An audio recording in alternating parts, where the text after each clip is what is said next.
За дволичност или за искреност? Ти зашто си?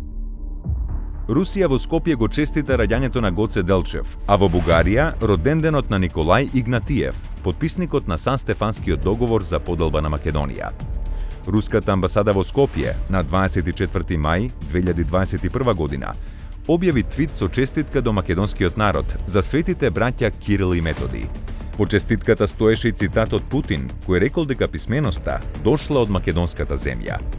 Но во исто време, руската амбасада во Софија на сите бугари им го честиташе денот на Свети Кирил и Методи, денот на бугарската азбука, затоа што без сомнение улогата на Бугарија во формирањето и распространувањето на словенската писменост, јазик и култура била безценета.